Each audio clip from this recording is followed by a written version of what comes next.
नमः पार्वतीपतये शिव हर हर हर हर महादेव शंभु। जय श्रीमन्नारायण हर हर महादेव। जय भद्रकाली। तो देवी सज्जनों,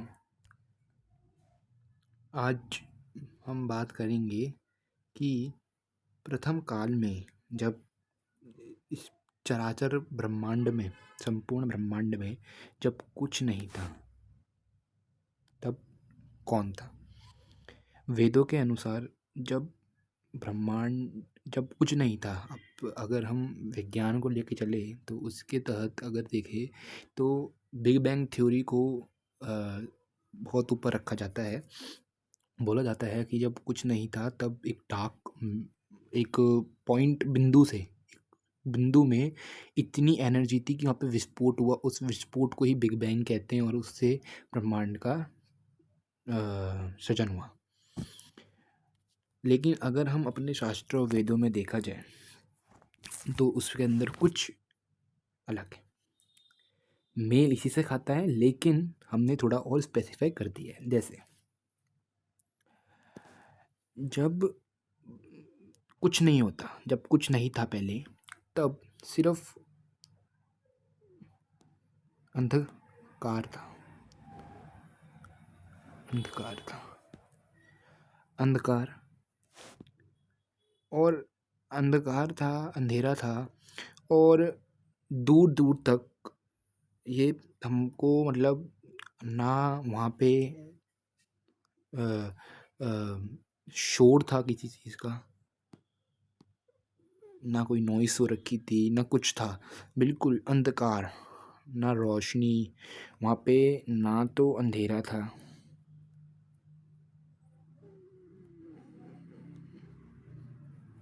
अंधेरा था और ना की रोशनी थी। रोशनी, रोशनी थी, अंधेरा था ना की रोशनी थी। तो अब प्रश्न ये आता है कि क्या था। अगर वेदों की मानी जाए तो जब वेद और हमारे शास्त्रों के अनुसार जब कुछ नहीं था तो केवल एक शून्य, संपूर्ण शून्य, शून्य एक बिंदु थी। और यही चीज बिंदु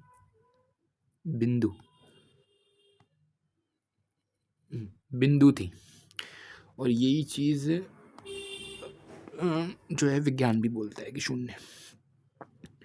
तो अच्छा, उस शून्य, हमारे शास्त्र वेदों के अनुसार वही शून्य को हम कहते हैं ब्रह्म। ठीक है, या हम बोलते हैं उसे, आप बोल सकते हैं पर ब्रह्म,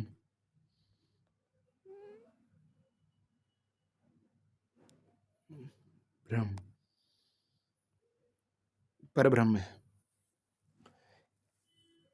ठीक है, पर ब्रह्म है और थे अभी भी। तो उस पर ब्रह्म का ना तो कोई आकार था, आकार भी नहीं था उसका, ना कोई शेप ले था, वो निराकार था। ठीक है, और वो ना कि वह कुछ हलचल थी, उसमें कोई हलचल भी नहीं थी। हलचल, कोई हलचल नहीं थी, वो निर्गुण था। निर्गुण,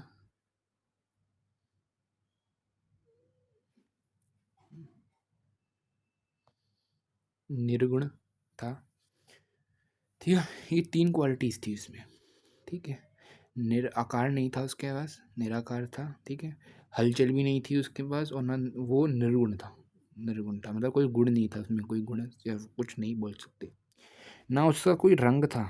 एक चीज़ और आ जाती है इसमें कि उसका कोई रंग था नहीं, उसका रंग भी नहीं था। वह संपूर्ण, ना वो सफ़ेद था ना वो काला था, कोई भी कुछ भी कोई कलर नहीं था उसका। उसके आगे, जब जब उस ब्रह्म को एक दिन उसकी इच्छा जगती है कि उसे अब अपने रूप को बहुवचन में लाना है, मतलब अब उसको बहु रूप धरने हैं। ठीक है, तो उसके लिए उस पर ब्रह्म, जो ब्रह्म निराकार, निर्विकार और निर्गुण निराकार ब्रह्म है, सत्य परम सत्य, उसके मन में जो ये जागी तो उसने एक आकार लिया। उस निराकार परमात्मा का जो आकार आने वाला रूप है, जो फर्स्ट रूप है, जब वो आकार में आया तो उसी को हम कहते हैं, और हमारे वेद कहते हैं, शास्त्र कहते हैं सदाशिव। वो सदाशिव पंचमुखी होते हैं, 5 मुख होते हैं, और हर मुख का अलग अलग नाम है, अलग अलग काम है। तो उन सदाशिव, जो सदाशिव है, वो जो निराकार परमात्मा है, जब वो आकार में आता है तो वो एक सदाशिव रूप धर लेता है, जिसके 5 मुख है। इतना आपको समझ आ गया होगा। सदाशिव के 5 मुख है, वह 5 कृत्य करते हैं, 5 अलग अलग कृत्य को दर्शाते हैं। ठीक है, उसमें से मुखों का नाम है सद्योजात, वामदेव, तत्पुरुष, अघोर और ईशान। ठीक, ये 5 मुख अलग अलग कृत्य को दर्शाते हैं जो भगवान करते हैं। ठीक है, आते हैं इन पे। तो जब वो आकार में आता है निराकार ब्रह्म तो वे सदाशिव लेते हैं। अच्छा, अब वो सदाशिव क्या करते हैं? अब वो सदाशिव का जो पहला मुख उनके जो मुख से पहला नाद निकलता है उसी को हम क्या कहते हैं? ओम। ये ओम बड़ा पावरफुल होता है, देखा होगा आपने। जो बड़े बड़े ऋषि होते हैं या फिर कोई भी मंत्र हम बोलते हैं, उच्चारण के पहले हम ओम लगाते हैं। और जैसे जो गायत्री मंत्र, जो गायत्री में सबसे मंत्रों में सबसे उच्च है, जिसका स्थान है गायत्री मंत्र, जिसका मतलब है ओम भूर्भुवः स्वः तस्य वितुर्वरेण्यं भर्गो देवस्य धीमहि धियो यो न प्रचोदयात्। तो उसमें भी ओम है। ओम नमः शिवाय, ओम कृष्णाय वासुदेवाय हरे परमात्मने प्रणत क्लेश नाशाय गोविंदाय नमो नमः। देखो, ओम हर मंत्र के आगे लगेगा, ओम है ना। तो ओम नमो नारायण है ना, सबसे लगता ही है। तो वो सदाशिव जो है वो परब्रह्म है। तो वो आकार, वो एक तो निराकार था, वो भी परब्रह्म है सदाशिव, लेकिन अब वो आकार में आ चुके हैं तो वो सदाशिव का फॉर्म लिया हुआ है।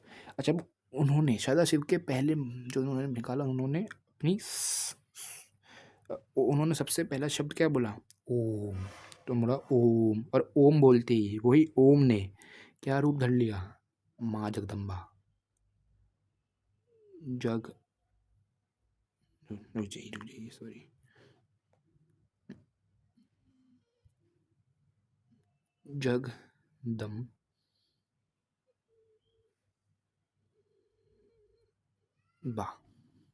या माता रानी हम कहते हैं, दुर्गा माता, साक्षात परब्रह्म परमेश्वरी।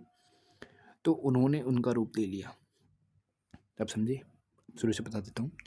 जब वह एक निराकार, सबसे को जब कुछ नहीं था तो एक निराकार निर्विकार निर्गुण ब्रह्म था, उन्होंने अपना एक रूप लिया, उसको सदाशिव बोला गया। वेदों शास्त्रों और हमारे जो उपनिषद से जितने भी सबके पूरे हिंदू माइथोलॉजी के अनुसार सदाशिव उन्होंने रूप लिया। वो पंचमुखी और वे परब्रह्म है सदाशिव आकारी फॉर्म में। जब वो आकार आ जाते हैं, आकार में अब उनका आकार आ चुका है क्योंकि 5 मुख हो गए हैं आकार, है ना। अब वो, तो अब उनका सबसे पहले जो मुंह से निकला उनके मुखरावन से वो था ओम। उसी ओम को हम जगदम्बा, और ओम कौन है? सबसे शक्तिशाली। तो माता कौन है? शक्ति, साक्षात वो शक्ति, इसलिए बोला जाता है कि वो ओम है। ठीक है, आपने देखा होगा, ठीक है ना। ओम का तो बड़ा महत्व हमारे में बताया गया है। तो जगदम्बा का वो फॉर्म ले लेती है माता रानी। बोलो सच्चे दरबार की जय। अब जो जगदम्बा माता है और सदाशिव, अब उनका मिलाप होता है। अब ये जो है यहाँ पे जो हिंदू विरोधी जो रहेंगे वो बोलेंगे कि भाई मिलाप कहते नहीं। हम मिलाप का मतलब वही तो नहीं है जो आप गंदगी चीज़ सोच रहे हैं, बट इसका मतलब होता है, मिलाप का मतलब जब सदाशिव हैं, सदाशिव और माँ जगदम्बा सिर्फ अपने हाथ को मिलाते हैं। ठीक है, ठीक है, हाथ को मिलाते हैं। तो जब जगदम्बा, दुर्गा माता लिख देता हूँ, दुर्गा साक्षात है ना, दुर्गा, जब ये दोनों मिलते हैं तो एक पुत्र का जन्म होता है जिसको हम कहते हैं नारायण। अब बोलेंगे अरे सदाशिव बड़े हैं, नारायण तो छोटे हैं, दुर्गा तो बड़ी हैं, नारायण छोटे हैं। इसकी भावना को ही हमें हटाना है। क्यों? क्योंकि सदाशिव और नारायण एक है। क्यों? देखो, एक चीज़ आपने सुनी होगी, पिता है जो पिता है और एक पुत्र है। तो पिता और पुत्र में आप डिफ्रेंशिएट कर सकते हैं, बट किस चीज़ को देखकर? कि बस हम ये बोल सकते हैं वो पिता है, क्योंकि उसको पता है ये पिता है, ये पुत्र है। ठीक है, आदमी दोनों है। ठीक है, मेरी क्या बोलूँगी, मेरी माता के पति का नाम जो है वो पिता है। ठीक है, या आप पिता के नाम से जानोगे अपनी माता को कि जो मेरे पिता की पत्नी है ना, वह मेरी माता है, ये बोलोगे आप। तो पिता पुत्र, ठीक है, तो पिता और पुत्र में एक तरीके से हम एक ही मानते हैं। जैसे पिता पुत्र को मैं क्यों कहता हूँ, देखिए, जैसे अपने श्री कृष्ण जो है महाभारत में अगर आप पढ़ेंगे, मुझे पर्व याद नहीं, ऐसे अनुशासन पर्व है या फिर ड्रोन पर्व है, मुझे ठीक ठीक अंदाज़ा नहीं है, बट उसमें एक जगह हमें एक प्रकरण मिलता है कि जब अर्जुन को श्री कृष्ण नारायण के पास लेकर जाते हैं, तो नारायण अर्जुन और माँ भगवती, वो अर्जुन और भगवान श्री कृष्ण को, दोनों को पुत्र के रूप में संबोधित करते हैं। पुत्र क्यों बोला? श्री कृष्ण तो अवतार है उनके, कृष्ण जो है, कृष्ण वो नारायण के अवतार है। ठीक है, और अर्जुन भी क्यों? क्योंकि अर्जुन कौन थे पीछे? अर्जुन थे नर, और ये कौन थे? नारायण, जिनका पूर्व अवतार था नर नारायण का। ठीक है, तो नर नारायण, तो कृष्ण जो है, जब, क्योंकि नारायण है, देखो कोई जो अवतार होता है, अवतार हमेशा एक तरीके वो पुत्र ही होता है। अवतार को पुत्र से बोलते, जैसे आपने सुना होगा वो भाई, जैसे हनुमान जी है, हनुमान जी को देखिए, अवतार 3 प्रकार के होते हैं। ठीक है, अब देखो एक चीज़ समझो, 3 अवतार के तरीके में बोलूँगा, लेकिन जैसे एक होता है अंश अवतार, ठीक है ना। अब अंश अवतार क्या होता है? जो अंश से निकलते हैं, हनुमान जी जो है वह अंश अवतार है। ठीक है, उनके अंश से निकले हैं। ठीक है, अगर मान लीजिए, मान लेते हैं मेरे मेरे मान लीजिए मेरे पिता का नाम है शिव, मान लेते हैं, तो मैं उनका अंश कहलाता हूँ, तो क्या बोलूँगा? शिवांश, क्योंकि मैं उनका अंश हूँ। तो हनुमान जी को एक तरीके से हम उनका पुत्र भी मानते हैं, शिव जी का पुत्र भी हैं, क्योंकि वह इनके अंश से ही तो निकले हैं। किसी जो में अंश से निकलना ही हम पुत्र बोलते हैं, शिवांश, जैसे मैंने बोला। अब देख कृष्ण भगवान के तो कृष्णांश, अंश लग जाता है आगे, ठीक है ना। तो अंश को लग जाता है, तो वो एक तरीके से पुत्र ही है, और तो वो अवतार भी है हनुमान जी, कृष्ण शिव जी के, और उनके पुत्र भी हैं। इसको समझना पड़ेगा। ठीक है, अब समझे आप कि क्या समझ आया? कि जब सदाशिव है, जो सदाशिव है वो, और भगवती माँ भगवती जो है, भगवती जगदम्बा, वह मिलकर एक पुत्र को जन्म देते हैं जिनका नाम होता है नारायण। और नारायण में कौन है? दोनों की शक्ति वाले, मतलब ये तीनों एक है, ठीक है ना। सदाशिव भी एक है, भगवती भी, नारायण एक, लेकिन फिर भी वो उस ब्रह्म ने 3 रूप में ले लिए। सदाशिव जो ब्रह्म है उन्होंने 3 रूप ले लिए। ठीक है, भगवती, नारायण और सदाशिव का रूप लिया है। अब नारायण के साथ नारायण कौन है? अब नारायण का प्रकरण मिलता है नारायण के, आप श्वास श्वास से, जब जितनी बार वो श्वास बाहर छोड़ते हैं, अनंत कोटि ब्रह्मांड उनकी एक सांस से प्रकट हो जाते हैं, और उनकी सांस जब वो अंदर लेते तो वो अनंत कोटि ब्रह्मांड उनके अंदर प्रवेश कर जाते हैं। ठीक है, अब जो जब वो अंदर कर जाते उनको महाप्रलय कहते हैं। ठीक है, उस महाप्रलय में जब नारायण सांस अंदर ले लेते हैं, तो सारे ब्रह्मांड अंदर चले जाते हैं नारायण के, और नारायण स्वयं जाके सदाशिव में मिल जाए, और भगवती में मिल जाती है, और भगवती वापस सदाशिव में मिल जाती है। ठीक है, समझे? ठीक है, ठीक है, यहाँ पे नारायण छोटे नहीं, नारायण बड़ी है, मैंने बोल ही दिया आपको। नारायण साक्षात परब्रह्म है, वो भी परब्रह्म है, सदाशिव परब्रह्म है, और माँ भगवती भी परब्रह्म परमेश्वरी है।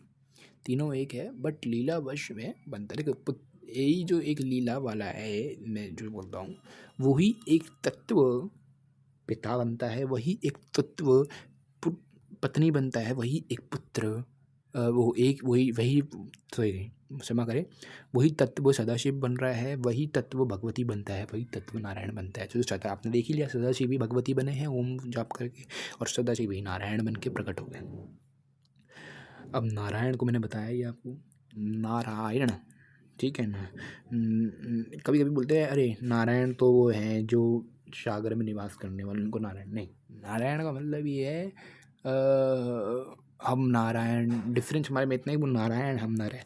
देखो नारायण का मतलब जो मेन मंजिल है जहाँ तक पहुँचने की, वो नारायण कहते हैं। किसी भी मनुष्य को, किसी भी जीव जंतु को जहाँ पे पहुँचने, उसको नारायण कहा जाता है, ठीक है। कुछ स्टेप्स होती है, जैसे ना कोई चीज़ तक पहुंचने की स्टेप्स होती है, तो पहले आपको नारायण को ही प्राप्त करना पड़ेगा, तब जाके आप उस पूर्ण ब्रह्म सदाशिव में मिलोगे। तो तेरे नारायण को प्राप्त करना है। देखिए अब आ जाते हैं इस नारायण, सदाशिव और भगवती की बातें। अच्छा एक चीज़ और समझ जाते हैं, यहाँ पे समझ के जाते हैं, ये जो है सिद्धांत जो अभी मैं अगर बोल दूँ से, ठीक है, वैसे तो ज़्यादातर में सदाशिव ही परब्रह्म बोले हैं, लेकिन कुछ जैसे अगर आप वैष्णववाद में देखेंगे तो आप उसमें देख सकेंगे कि भाई सबसे पहले आते हैं कृष्ण, ठीक, जो पूर्ण ब्रह्म है। उनके कुछ, मुझे अब यहाँ ज्ञात तो नहीं हो रहा, लेकिन उनके कुछ एक्सपेंशन के बाद सदाशिव प्रकट होते हैं। जब भी सदाशिव को नारायण से ऊपर रखा जाता है, क्यों? क्योंकि सदाशिव, लेकिन उसमें परब्रह्म कृष्ण भगवान को बता दिया जाता है, उसमें भी कोई हद नहीं है, क्योंकि सारे तो एक ही है, किसी को भी मान लो, है ना। तो सदा ऐसे नहीं है कि सदाशिव छोटे हैं या कृष्ण छोटे हैं, नारायण छोटे, भगवती नहीं, सारे तत्व एक है, लीला बस में अलग अलग बनते हैं, ठीक है। लेकिन अगर आप अगर मैं मानूंगा, कृष्ण भगवान जो है वो भी परब्रह्म है, उन्हें ऐसी भावना से ना देखें कि वे परब्रह्म नहीं है, और सदाशिव को भी ऐसी भावना से ना देखें कि वे परब्रह्म नहीं है, क्योंकि वह एक है, अलग होते हुए भी एक है, अनेक होते हुए भी एक है, ठीक है, एकता है। अब आ जाते हैं तो नारायण का फॉर्म हुआ। अब जब नारायण से इन्फिनिटी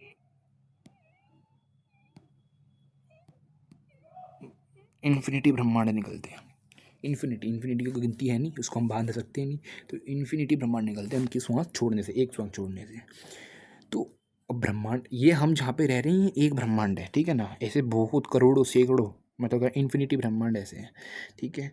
यही चीज़ हमें रामचरितमानस में मिलता है, कि जहाँ पे वह प्रभु श्री राम ने जब अपनी वो भेजी थी नीचे कंगूटी, तो हनुमान जी नीचे गए थे, तो हनुमान जी ने क्या देखा था कि जब वो पाताल में गए तो उन्होंने देखा राम जी की इतनी सारी अंगूठी, मैं तो एक को ढूंढने आया था। तब उनको सरप्राज से पता लगा कि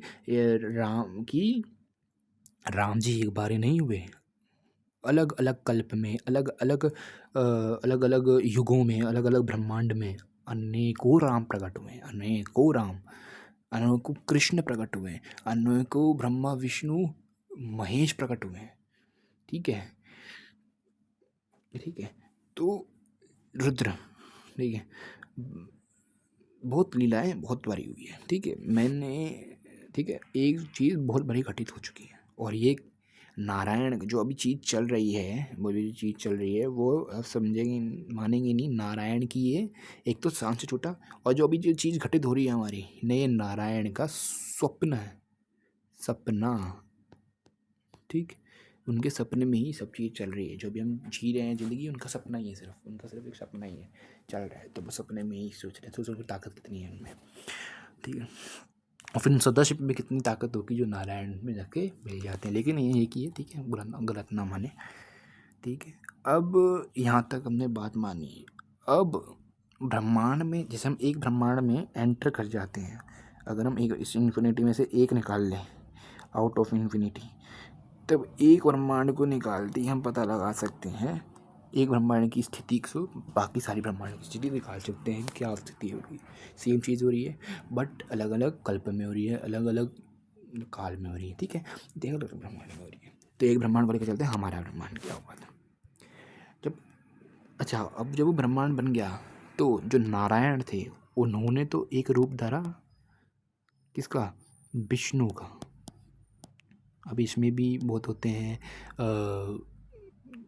कारुणोदक्षाय विष्णु, गर्भोदक्षाय विष्णु, है ना, ऐसे बटते हैं वो, लेकिन मैं भी उस पर जाऊँगा नहीं, ठीक है, अभी पहले समझे। तो जो नारायण थे वो तो विष्णु रूप में आए, एक ब्रह्मांड की बात कर रहा हूँ, ठीक है। ऐसे तो सैकड़ों करोड़ों नारायण, करोड़ों रूप, लेकिन नारायण एक है। विष्णु ब्रह्मा विष्णु रुद्र अनेक है, लेकिन नारायण एक है।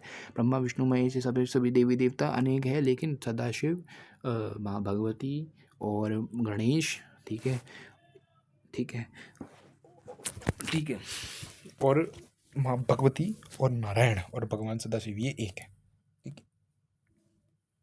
इसी बात पे हम करते हैं। क्षमा करें क्योंकि ये बीच बीच में अटक कर है, क्षमा करेंगे इस वीडियो में अगर आपको थोड़ी सी दिक्कत हो रही, क्योंकि एक तो चार्ज भी ना थोड़ा सा, ठीक है। तो हम आते हैं, जो विष्णु नारायण ने जो विष्णु रूप धरा, अब उन विष्णु से ब्रह्मा की उत्पत्ति होती है। ब्रह्मा जी जिनको हम कहते हैं ना ब्रह्मा, ठीक है, ब्रह्मा जी की उत्पत्ति हो गई है, ठीक है। तो जो ब्रह्मा हैं, अब जब वो कमल से निकलते तो ब्रह्मा जी के पास अब ये ज्ञान नहीं है क्या करें, अब प्रकट तो हो गए, लेकिन अब उन्हें ज्ञान नहीं क्या करे, तो उन्होंने साक्षात सदाशिव जी को पुकारा, भगवान सदाशिव को पुकारा, क्योंकि ये मेन सोर्स है, चीज़ उनको ही तो बुलाया। तो सदाशिव को जब उन्होंने पुकारा है तो भगवान सदाशिव प्रकट हुए, प्रकट इन सेंस इनविजिबल फॉर्म में, क्योंकि वो साक्षात उस रूप में नहीं आ पा रहे हैं। तो सदाशिव आ जाए देखो, ईश्वर वो परमेश्वर, ईश्वर वही है जो सब कुछ करने में सक्षम हो, तो वह आ सकते हैं रूप, देखो भी आएंगे भी, लेकिन अभी उनको वो दर्शन देने के लिए वह अभी उनके नेत्र नहीं बने, क्योंकि वो तो एक ब्रह्मांड के हैं ना, समझा, ठीक है। अब वो ब्रह्मा जी जब सदाशिव से प्रार्थना करते तो सदाशिव से वे कहते हैं, हे प्रभु, आप मुझे समझ नहीं आ रहा मैं क्या करूँ, मुझे ज्ञात नहीं है, कृपया करके मुझे मेरा मार्गदर्शन करें, मैं क्या करूँ, मेरा क्या कार्य है। और सदाशिव ने बोला, हे पुत्र, अब उन्हें पुत्र रूप में वो कहेंगे ब्रह्मा जी को, ठीक है, क्योंकि वो तो सबके पिता है, ठीक है, चराचर जगत के पिता शिव है, ठीक है। अब समझो, तो सदाशिव ने सदाशिव ने बोला क्या, कि मैं आप तुम्हारी कोख में रुद्र के रूप में जन्म लूँगा। उन्हीं रुद्र में से, उनके भगवान ब्रह्मा के 11 रुद्र हुए। सदाशिव अलग है, शिव अलग है, शिव तो परम तत्व है, वो ब्रह्मा को भी अपने चरणों में झुकाते हैं। जब झुकाते हैं मतलब झुकते हैं ब्रह्मा जी और, है ना। लेकिन ये ब्रह्मा जी के पुत्र 11 रुद्र में है, ठीक है। उन 11 रुद्र, जो 11 रुद्र थे, उन 11 रुद्रों ने मिलकर भगवान ब्रह्मा की सेवा करी। मतलब अपने पिता की सेवा तो सारे करते हैं, जो उन्होंने बोला उन्होंने वैसा बनाया, लेकिन उन्होंने रोक दी थी, भूत प्रेत ही बना दी 11 रुद्र उत्पन्न हुए।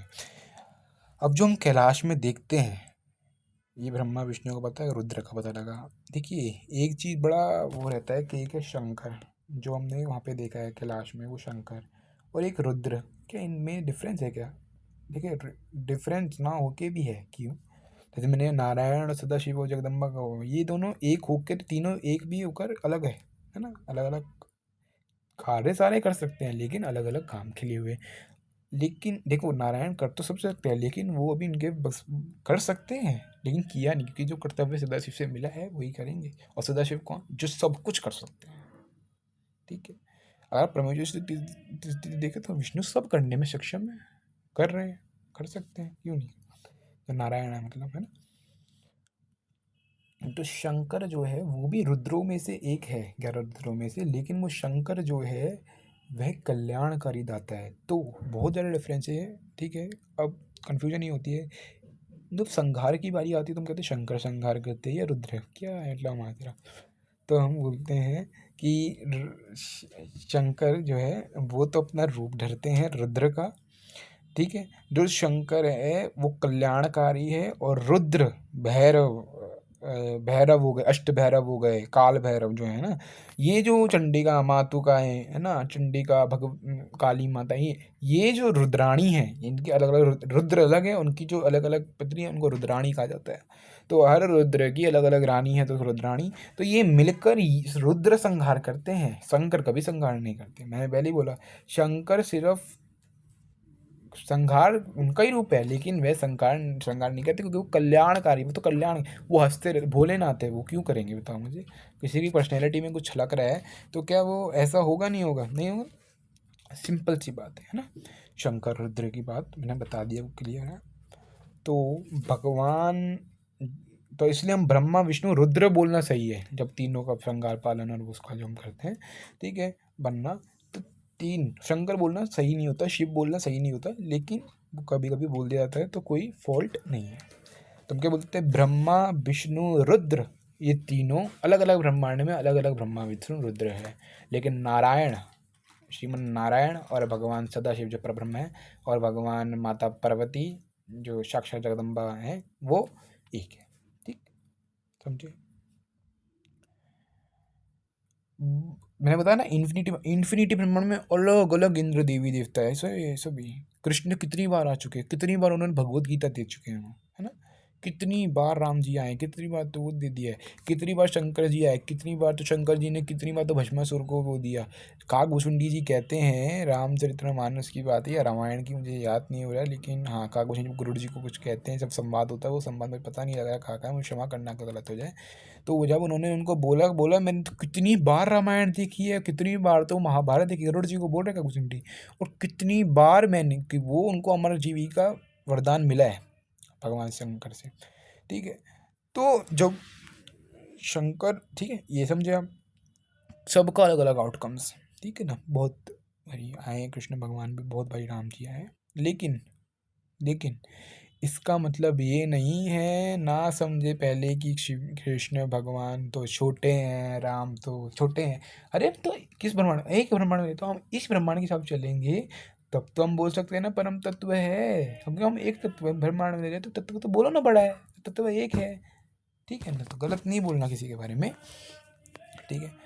तो शंकर रुद्र है, ठीक है। अब एक बड़ा प्रचलित कहानी है, पता है कि विष्णु और जब ब्रह्मा जी के बीच में सब विवाद हो जाता है कि कौन श्रेष्ठ है, तब एक लिंग प्रकट हो जाता है जो अग्नि स्तंभ होता है, उससे फिर प्रकट होते हैं भगवान शंकर, और वह रुद्र रूप में आते हैं, अपना पहला जो ठीक है, तो वो ब्रह्मा जी का सर काट लेते हैं रुद्र रूप में आकर, और फिर उसको खत्म करते हैं, ठीक, समझे। उनका जो अहंकार, ये भी आप मान सकते हैं, ठीक है। ये ना माने कि भगवान शंकर जन्मे, वो जन्मे, ठीक है। अब बहुत बुरी बात, विष्णु जी से प्रकट हुए हैं, वो अलग अलग कहानी है, अलग अलग कथाएं हैं, अलग अलग पुराणों के अनुसार है, लेकिन अगर हम मोस्ट स्पेसिफाई देखें तो भगवान शंकर अजन्मे हैं, अविनाशी हैं, और भगवान विष्णु नारायण भी अनजन्मे अविनाशी है, लेकिन ब्रह्मा जन्म भी लेते हैं और विनाश भी होता है उनका, समझे।